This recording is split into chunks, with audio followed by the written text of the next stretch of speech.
அனைத்து சகோதர சகோதரிகளுக்கும் என்னுடைய அன்பார்ந்த வணக்கம்.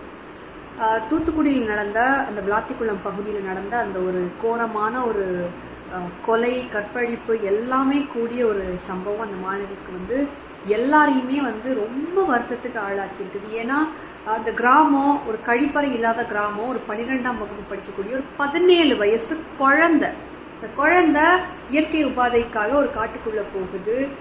காணும்னு சொல்லிட்டு கம்ப்ளைண்ட் கொடுத்து தேடி பார்க்குறாங்க. அந்த குழந்தை ஆடைகள் விலகி கழுத்தை வெட்டி, எனக்கு இதெல்லாம் கேட்கும்போது ஒரு பக்கம் கோபம் வந்தாலும் ஒரு பக்கம் பெண் சமுதாயத்துக்கு என்னைக்குமே இந்த ஒரு கஷ்டம், ஒரு கவலை தீரவே போறது இல்லையோ அப்படிங்கிற ஒரு வருத்தமும் ஒரு ஏக்கமும் இருந்துக்கிட்டே இருக்குதுங்க. ஏன்னா திமுகவினுடைய இந்த 5 ஆண்டு கால ஆட்சியில் இது இல்லை, இது ஒரு விஷயம் கிடையாது. போக்சோ வழக்கு மட்டும், பெண்களுக்கு எதிரான பாலியல் வன்கொடுமை வழக்குகள் மட்டுமே 56-60% மேலாக உயர்ந்திருக்குது. திருச்சியில, மதுராந்தகத்துலன்னு அடுத்தடுத்த நாள் சம்பவங்கள் நடந்துகிட்டே இருக்குது. பயமே இல்லை அப்படிங்கிறது ரொம்ப வருத்தத்துக்குரிய ஒரு விஷயம். காரணம் என்னன்னா, சட்ட ஒழுங்கு சரியா இல்லை.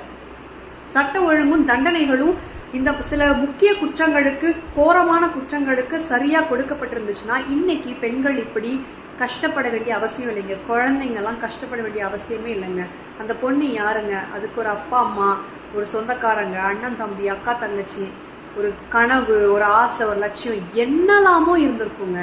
அந்த பிள்ளைய மொத்தமா இல்லாம ஆக்கி இந்த உலகத்துல ஒரு மனுஷனாவே இல்லாம ஆக்குனதுக்கு இந்த அரசாங்கமும் இந்த சமுதாயமும் இந்த மாதிரியான கொடுமைகளுக்கு என்னைக்கு ஒரு முற்றுப்புள்ளி வைக்க போறாங்கன்றது தெரியல.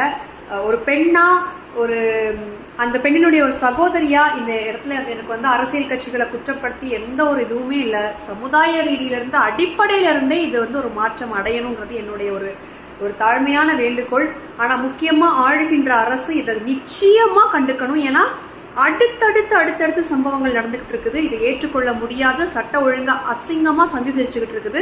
இதை திமுக அரசாங்கம் வாய் கிழிய பேசினா மட்டும் பத்தாது, இதுக்கெல்லாம் நடவடிக்கை எடுத்தே ஆகணுங்கிறத ஒரு இளைஞரணி நிர்வாகியாகவும் ஒரு பெண்ணாகவும் ரொம்ப தாழ்மையான ஒரு வேண்டுகோளாக நான் வச்சுக்கிறேன்.